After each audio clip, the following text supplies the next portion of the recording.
কিতাবুল মুস্তাতরফ হুজ্জাতুল্লাহে আলাল আলামিন ও তারিখে ইবনে আশাকের বর্ণিত আছে যে হুজুর সাল্লাল্লাহু আলাইহি ওয়াসাল্লাম এর পৃথিবীতে আবির্ভাব হওয়ার 1000 বছর আগে ইয়েমেনের বাদশাহ ছিলেন তুব্বে আউয়াল মোহাইরি। তিনি স্বীয় একবার রাজ্য পরিভ্রমণে বের হয়েছিলেন। তার সাথে ছিল হাজার আলিম ও হেকিম, 1,32,000 এবং 1,13,000 পদাতিক সিপাহী। এমন শান সৈকতে বের হয়ে যেত। ভ্রমণ করতে করতে যখন মক্কা মুয়াজ্জামায় পৌঁছালেন, তখন তার বিশাল বাহিনীকে বললেন, আমাদেরকে দেখার জন্য মক্কাবাসীর কেউ আসল না। বাদশাহ আশ্চর্য হয়ে গেলেন এবং উজিরে আজকে জিজ্ঞেস করলেন।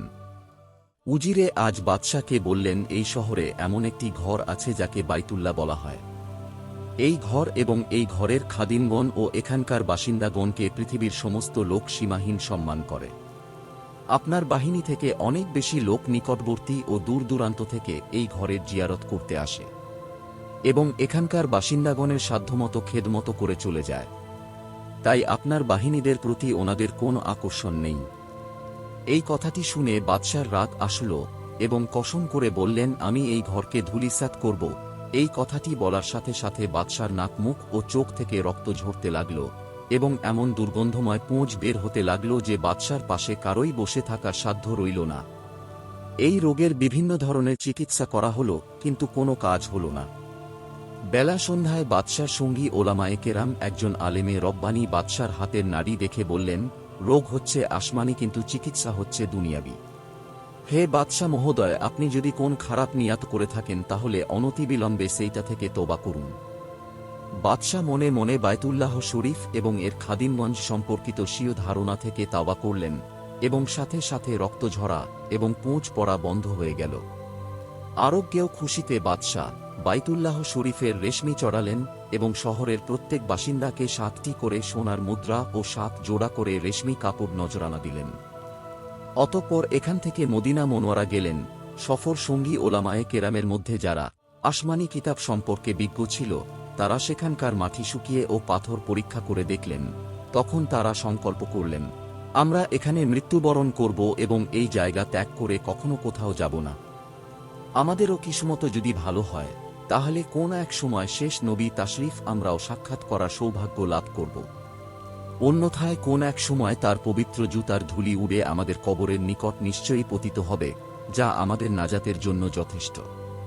এসব শুনে ওলামায়েগণের চারশ ঘর তৈরি করলেন এবং সেই আলেমে রব্বানী ঘরের কাছে হুজুর সাল্লাল্লাহু আলাইহি ওয়াসাল্লামের উদ্দেশ্যে দোতলা বিশিষ্ট একটি উন্নত মানের ঘর তৈরি করালেন এবং ওসিয়ত করলেন যে যখন তিনি অর্থাৎ রাসূল সাল্লাল্লাহু আলাইহি ওয়াসাল্লাম তার শরীফ আনবেন, তখন এই ঘর যেন উনার আরামগাহ হয়। ওই চারশ আলেমকে যথেষ্ট আর্থিক সাহায্য করলেন এবং বললেন, আপনারা এখানে স্থায়ীভাবে থাকুন। অতঃপর সেই বড় আলেমে রব্বানীকে একটি চিঠি লিখে দিলেন এবং বললেন, আমার এই চিঠিটি শেষ নবীর খেদমতে পেশ করবেন। যদি আপনার জিন্দেগিতে হুজুর সাল্লাল্লাহু আলাইহি ওয়াসাল্লামের আবির্ভাব না ঘটে, তাহলে আপনার বংশধরদেরকে ওসিয়াত করে যাবেন যেন আমার এই চিঠিখানা বংশানুক্রমে হেফাজত করা হয়, যাতে শেষ পর্যন্ত শেষ নবীর খেদমতে পেশ করা যায়। এরপর বাদশাহ দেশে ফিরেও গেলেন। এই চিঠি 1000 বছর পর নবী করিম সাল্লাল্লাহু আলাইহি ওয়াসাল্লামের খেদমতে পেশ করা হয়েছিল। কিভাবে পেশ করা হয়েছিল এবং চিঠিতে কি লেখা ছিল তা শুনুন এবং হুজুর সাল্লাল্লাহু আলাইহি ওয়াসাল্লামের বাস্তব নিদর্শন অবলোকন করুন।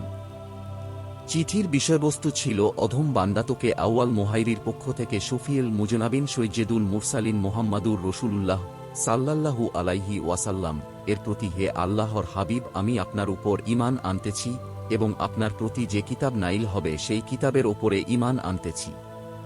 আমি আপনার ধর্মের উপরে আস্থাশীল। অতএব যদি আপনার সাথে আমার সাক্ষাতের সুযোগ হয় তাহলে খুবই ভালো ও সৌভাগ্যের বিষয় হবে। আর যদি আপনার সাক্ষাৎও নসিব না হয়, তাহলে আমার জন্য মেহেরবানি করে সাফায়াত করবেন এবং কেয়ামতের দিবসে আমাকে নিরাশ করবেন না। আমি আপনার প্রথম উম্মত এবং আপনার আবির্ভাবের আগেই আপনার বায়াত করছি। আমি সাক্ষ্য দিচ্ছি আল্লাহ এক এবং আপনি তার সত্যিকার রাসূল। তথ্যসূত্র ইসলামের বাস্তব কাহিনী, প্রথম খণ্ড।